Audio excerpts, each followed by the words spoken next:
ഇന്നിവിടെ വന്നിരിക്കുന്നത് പുതിയകാവ് മാവേലിക്കരയുള്ള ദീപം ലോ അക്കാഡമിയുടെ LLB എൻട്രൻസ് സ്റ്റുഡൻസിന് ആവശ്യമായിട്ടുള്ള കുറച്ച് ക്വസ്റ്റ്യൻസുമായിട്ടാണ് നമ്മൾ ഇന്നത്തെ വീഡിയോയിൽ ഡിസ്കസ് ചെയ്യുന്നത്. ഇന്ത്യയിലെ പ്രമുഖ നദീതീര പട്ടണങ്ങൾ, ഇന്ത്യയിലെ പ്രമുഖ നഗരങ്ങൾ, അവ ഏതു നദിയുടെ തീരത്തൊക്കെ സ്ഥിതി ചെയ്യുന്നു എന്നാണ് നമ്മൾ ഇന്നത്തെ വീഡിയോയിൽ ഡിസ്കസ് ചെയ്യുന്നത്. നമുക്ക് ആ ക്വസ്റ്റ്യനിലേക്ക് കടക്കാം. തിരുവനന്തപുരം ഏതു നദിയുടെ തീരത്താണ് എന്ന് ചോദിച്ചാൽ നമ്മൾ പലരും ആൻസർ തെറ്റിക്കും. തിരുവനന്തപുരം നെയ്യാറിൻ്റെ തീരത്താണ് എന്ന് നമ്മൾ ആൻസർ എഴുതും. ആൻസർ തെറ്റാണ്. തിരുവനന്തപുരം ഏതു നദിയുടെ തീരത്താണെന്ന് ചോദിച്ചാൽ കരമനയാറിൻ്റെ തീരത്താണ്. തിരുവനന്തപുരം കരമനയാറിൻ്റെ തീരത്താണ്. Thiruvananthapuram located on the bank of Karamana river. Thiruvananthapuram കരമനയാറിൻ്റെ തീരത്താണ്. അതുപോലെ തന്നെ കോട്ടയം ഏതു നദിയുടെ തീരത്താണെന്ന് ചോദിച്ചാൽ കോട്ടയം ഏതു നദിയുടെ തീരത്താണ്? പറഞ്ഞു, ഏതാണ്? കോട്ടയം മീനച്ചിൽ ആറിൻ്റെ തീരത്താണ്. Kottayam located on the bank of Meenachil river. Kottayam Meenachil ആറിൻ്റെ തീരത്താണ്. അതുപോലെ തന്നെ ചെന്നൈ നഗരം ഏതു നദിയുടെ തീരത്താണ്? ആൻസർ അടയാർ. അടയാറിൻ്റെ തീരത്താണ്. Chennai located on the bank of Adyar. Chennai അടയാറിൻ്റെ തീരത്താണ്. അതുപോലെ ഹൈദരാബാദ് ഏതു നദിയുടെ തീരത്താണ്? ഹൈദരാബാദ് ഏതു നദിയുടെ തീരത്താണെന്ന് ചോദിച്ചാൽ Hyderabad located on the bank of Musi river. Musi നദിയുടെ തീരത്താണ്. Hyderabad located on the bank of Musi river. അതുപോലെ തന്നെ ബാംഗ്ലൂര് ഏതു നദിയുടെ തീരത്താണ്? ബാംഗ്ലൂരു അല്ലെങ്കിൽ ബംഗളൂരു ഏതു നദിയുടെ തീരത്താണെന്ന് ചോദിച്ചാൽ answer Kaveri. Bengaluru located on the bank of river Kaveri. Bengaluru located on the bank of river Kaveri. അതുപോലെ തന്നെ Ahmedabad Gandhinagar. these major cities are located on the bank of Sabarmati river. അഹമ്മദാബാദും ഗാന്ധിനഗറും സബർമതി നദിയുടെ തീരത്താണ്. അഹമ്മദാബാദും ഗാന്ധിനഗറും സ്ഥിതി ചെയ്യുന്നത് സബർമതി നദിയുടെ തീരത്താണ്. അതുപോലെ തന്നെ മുംബൈ നഗരം സ്ഥിതി ചെയ്യുന്നത് ഏത് നദിയുടെ തീരത്താണെന്ന് ചോദിച്ചാൽ ആൻസർ മിത്തി നദി. മുംബൈ നഗരം സ്ഥിതി ചെയ്യുന്നത് ഏതു നദിയുടെ തീരത്താണെന്ന് ചോദിച്ചാൽ ആൻസർ എന്താണ്? മിത്തി നദി. Mumbai located on the bank of Mithi river. അതുപോലെ തന്നെ Varanasi, Kashi, Haridwar, Patna. These major cities are located on the bank of river Ganga. കേട്ടോ, ഓർത്തു വെക്കുക. വാരണാസിയും ഹരിദ്വാറും പാട്നയും ഏതു നദിയുടെ തീരത്താണെന്ന് ചോദിച്ചാൽ ആൻസർ എന്താണ്? ഗംഗാ നദിയുടെ തീരത്താണ്. അതുപോലെ തന്നെ വളരെ പ്രധാനപ്പെട്ട ക്വസ്റ്റ്യനാണ്. Taj Mahal, Delhi, Noida, Mathura, Vrindavanam, Agra.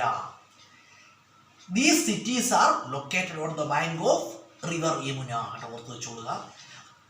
Delhi, Noida, Mathura, Agra, Taj Mahal. These are located on the bank of river Yamuna.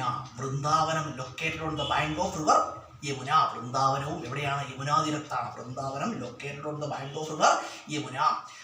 Vrindavan എന്ന് പറഞ്ഞു. കേരളത്തിന്റെ വൃന്ദാവനം ഏതാണെന്നറിയാം? ഏതാണ്? മലമ്പുഴയാണ്. കേരളത്തിന്റെ വൃന്ദാവനം മലമ്പുഴ ഗാർഡൻ. കേട്ടോ. അതുപോലെ തന്നെ വൃന്ദാവൻ ഗാർഡൻ എവിടെയാണെന്ന് അറിയാം? വൃന്ദാവൻ ഗാർഡൻ മൈസൂറിലാണ്. Vrindavan garden located Mysore. Vrindavanam located എവിടെയാണ്? വൃന്ദാവനം ലൊക്കേറ്റഡ് എവിടെയാണ്? ഉത്തർപ്രദേശ്. മധുരയിൽ നിന്നും ഏതാണ്ട് 20 കിലോമീറ്റർ ദൂരമേ ഉള്ളൂ വൃന്ദാവനത്തിന്. കേട്ടോ, വൃന്ദാവനം എവിടെയാണ്? യമുനാ തീരത്താണ്. അതുപോലെ തന്നെ പറയുകയാണെങ്കിൽ പനാജി, ഗോവയുടെ തലസ്ഥാനമായ പനാജി ഏത് നദിയുടെ തീരത്താണ്? Panaji located on the bank of Mandovi നദിയുടെ തീരത്താണ് പനാജി നഗരം സ്ഥിതി ചെയ്യുന്നത്. മണ്ടോബി നദിയുടെ തീരത്താണ്. അതുപോലെ തന്നെ ഭുവനേശ്വർ സ്ഥിതി ചെയ്യുന്നത് ഏത് നദിയുടെ തീരത്താണ്? Bhubaneswar located on the bank of Mahanadi. Bhubaneswar മഹാനദിയുടെ തീരത്താണ്. Bhubaneswar located on the bank of Mahanadi. Bank of Mahanadi കേട്ടോ. അതുപോലെ തന്നെ Bhopal, Jabalpur, these major cities are located on the bank of Narmada river കേട്ടോ. അതുപോലെ തന്നെ ഭോപ്പാലും ജബൽപൂരും സ്ഥിതി ചെയ്യുന്നത് നർമ്മദയുടെ തീരത്താണ്, നർമ്മദാ നദിയുടെ തീരത്താണ്. സൂററ്റ് നഗരം സ്ഥിതി ചെയ്യുന്നത് ഏത് നദിയുടെ തീരത്താണ്? സൂററ്റ് നഗരം സ്ഥിതി ചെയ്യുന്നത് എവിടെയാണ്? താപ്തി നദിയുടെ തീരം. സൂററ്റ് സ്ഥിതി ചെയ്യുന്നത് താപ്തി നദിയുടെ തീരത്താണ്. Surat located on the bank of Tapti river. Tapti river. Surat നഗരം സ്ഥിതി ചെയ്യുന്നത് എവിടെയാണ്? താപ്തി നദിയുടെ തീരത്താണ്. അതുപോലെ ജംഷഡ്പൂർ സ്ഥിതി ചെയ്യുന്നത് ഏത് നദിയുടെ തീരത്താണ്? ജംഷഡ്പൂർ സ്ഥിതി ചെയ്യുന്നത് എവിടെയാണ്? സുവർണ രേഖയുടെ തീരത്താണ്. Jamshedpur located on the bank of Subarnarekha river കേട്ടോ, അല്ലെങ്കിൽ river Subarnarekha. Jamshedpur located on the bank of river Subarnarekha, സുവർണരേഖയുടെ തീരത്താണ്. അതുപോലെ മൂകാംബിയ ഏതു നദിയുടെ തീരത്താണ്? Mookambiya located on the bank of Sauparnika. Mookambiya located on the bank of river Sauparnika. Mookambiya സ്ഥിതി ചെയ്യുന്നത് എവിടെയാണ്? സൗവർണികയുടെ തീരത്താണ്. മൂകാംബിയ സ്ഥിതി ചെയ്യുന്നത് സൗവർണികയുടെ തീരത്താണ്. മൂകാംബിയ ഏത് നദിയുടെ തീരത്താണെന്ന് ചോദിച്ചാൽ ആൻസർ സൗവർണിക. അതുപോലെ തന്നെ ദിസ്പൂർ, ആസാമിന്റെ തലസ്ഥാനമായ ദിസ്പൂർ സ്ഥിതി ചെയ്യുന്നത് ഏത് നദിയുടെ തീരത്താണെന്ന് ചോദിച്ചാൽ ആൻസർ എന്താണ്? ദിസ്പൂർ സ്ഥിതി ചെയ്യുന്നത് ബ്രഹ്മപുത്രയുടെ തീരത്താണ്. Dispur located on the bank of river Brahmaputra. Dispur located on the bank of river Brahmaputra. Dispur ബ്രഹ്മപുത്രയുടെ തീരത്താണ്. അതുപോലെ തന്നെ വളരെ പ്രധാനപ്പെട്ട ക്വസ്റ്റ്യനാണ്. നാസിക് സ്ഥിതി ചെയ്യുന്നത് ഏത് നദിയുടെ തീരത്താണ്? നാസിക് സ്ഥിതി ചെയ്യുന്നത് ഗോദാവരിയുടെ തീരമാണ്. Nashik located on the bank of river Godavari. Nashik സ്ഥിതി ചെയ്യുന്നത് ഗോദാവരിയുടെ തീരത്താണ്. വിജയവാഡ നഗരം, വിജയവാഡ സ്ഥിതി ചെയ്യുന്നത് ഏത് നദിയുടെ തീരത്താണെന്ന് ചോദിച്ചത് നദി ഏതാണ്? വിജയവാഡ സ്ഥിതി ചെയ്യുന്നത് കൃഷ്ണ നദിയുടെ തീരത്താണ്. Vijayawada located on the bank of Krishna river. Vijayawada Krishna നദിയുടെ തീരത്താണ്. ഹംപി സ്ഥിതി ചെയ്യുന്നത് ഏത് നദിയുടെ തീരത്താണ്? ഹംപി സ്ഥിതി ചെയ്യുന്നത് തുംഗഭദ്രയുടെ തീരത്താണ്. Hampi located on the bank of river Tungabhadra. Hampi സ്ഥിതി ചെയ്യുന്നത് തുംഗഭദ്രയുടെ തീരത്താണ്. അതുപോലെ തന്നെ നമ്മൾ കുറച്ച് ക്വസ്റ്റ്യൻസ് പറഞ്ഞു. ഈ ക്വസ്റ്റ്യൻസ് എന്താണ്? വളരെ പ്രധാനപ്പെട്ട ക്വസ്റ്റ്യൻസ് ആണ്. അതുപോലെ ഉജ്ജയിനി നഗരം സ്ഥിതി ചെയ്യുന്നത് ഏതു നദിയുടെ തീരത്താണ്? ആൻസർ എന്താണ്? ക്ഷിപ്ര. ഉജ്ജയിനി സ്ഥിതി ചെയ്യുന്നത് ക്ഷിപ്ര നദിയുടെ തീരത്താണ്. Ujjaini located on the bank of river Kshipra. ക്ഷിപ്രയുടെ തീരത്താണ് ഉജ്ജയിനി സ്ഥിതി ചെയ്യുന്നത്. അതുപോലെ താർ മരുഭൂമിയിലൂടെ ഒഴുകുന്ന നദി ഏതാണ്?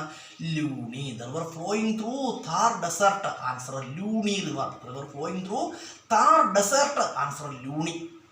ലൂണി നദിയാണ് താർ മരുഭൂമിയിലൂടെ ഒഴുകുന്നത്. താർ മരുഭൂമിയിലൂടെ ഒഴുകുന്ന നദിയാണ് ലൂണിയാണ്. താർ മരുഭൂമിയിലൂടെ ഒഴുകുന്ന നദി ആൻസർ ലൂണി. താർ മരുഭൂമിയിലൂടെ ഒഴുകുന്ന നദി ഏതാണ്? ലൂണിയാണ്. അതുപോലെ ബോധഗയ ഏത് നദിയുടെ തീരത്താണ്? ആൻസർ എന്താണ്? Niranjana. Bodhgaya located on the bank of river Niranjana. Bodhgaya സ്ഥിതി ചെയ്യുന്നത് നിരഞ്ജന നദിയുടെ തീരത്താണ്. ഇപ്പൊ നമ്മൾ കുറച്ച് ക്വസ്റ്റ്യൻസ് പറഞ്ഞു. ഈ ക്വസ്റ്റ്യൻസ് എന്താണ്? ഇന്ത്യയിലെ പ്രമുഖ നദീതീര പട്ടണങ്ങളാണ്. അതുപോലെ തന്നെ വളരെ പ്രധാനപ്പെട്ട ക്വസ്റ്റ്യൻസുമാണ്. ഒരു 3-4 ക്വസ്റ്റ്യൻ കൂടെ പറഞ്ഞുതരാം. ആസാമിന്റെ ദുഃഖം ഏതാണ്? Brahmaputra. Sorrow of Assam. Answer Brahmaputra. Sorrow of Bengal ഏതാണ്? Damodar river. Sorrow of Bengal answer Damodar river ആണ്. സോറോ ഓഫ് ഒഡീഷ ഏതാണ്? മഹാനദിയാണ്. Sorrow of Odisha. ഒഡീഷയുടെ ദുഃഖം ആൻസർ മഹാനദി. അതുപോലെ തന്നെ നമ്മൾ കുറച്ച് ക്വസ്റ്റ്യൻസ് പറഞ്ഞു. ഈ ക്വസ്റ്റ്യൻസ് നാം വളരെ പ്രധാനപ്പെട്ട ക്വസ്റ്റ്യൻസ്. ഇന്ത്യയുടെ ദുഃഖം ഏതാണ്? ഇന്ത്യയുടെ ദുഃഖം കോസിയാണ് കേട്ടോ. ഇന്ത്യയുടെ ദുഃഖം answer Kosi. Sorrow of India answer Kosi. ഇന്ത്യയിലെ ഏറ്റവും അപകടകാരിയായ നദി ഏതാണ്? കോസിയാണ്. ഇന്ത്യയിൽ ഏറ്റവും കൂടുതൽ അപകടകാരിയായ നദി answer Kosi. Most dangerous river in India answer Kosi. കുറച്ച് ക്വസ്റ്റ്യൻസ് പറഞ്ഞു. ഈ ക്വസ്റ്റ്യൻസ് എന്താണ്? വളരെ യൂസ്ഫുൾ ആയ ക്വസ്റ്റ്യൻസ് ആണ്. അപ്പോൾ വീഡിയോ കാണുന്നവരൊക്കെ എന്ത് ചെയ്യുക? വീഡിയോ കാണുക. ഞാൻ ഇന്നിവിടെ വന്നത് പുതിയകാവ് മാവേലിക്കായുള്ള ദീപം ലോ അക്കാഡമിയുടെ LLB എൻട്രൻസ് സ്റ്റുഡൻസിന് ആവശ്യമായിട്ടുള്ള ക്വസ്റ്റ്യൻസുമായിട്ടാണ്. ദീപം ലോ അക്കാഡമിയിലുള്ള സ്റ്റുഡൻസ് വീഡിയോ കാണുക, എല്ലാവരും വീഡിയോ കാണുക, നമ്മുടെ വീഡിയോ കാണുന്ന പ്രിയ ഫ്രണ്ട്സ് എല്ലാം വീഡിയോ കാണുക. ഇത് ഈ പറയുന്നതെല്ലാം വളരെ യൂസ്ഫുള്ളായ ക്വസ്റ്റ്യൻസാണ്. വീഡിയോ കാണുകയും കേട്ട് പഠിക്കുകയൊക്കെ ചെയ്യുക. അങ്ങനെയൊക്കെ ചെയ്തു കഴിഞ്ഞാൽ നിങ്ങൾക്ക് എന്താണ് വളരെ പ്രയോജനപ്രദമാണ് കേട്ടോ.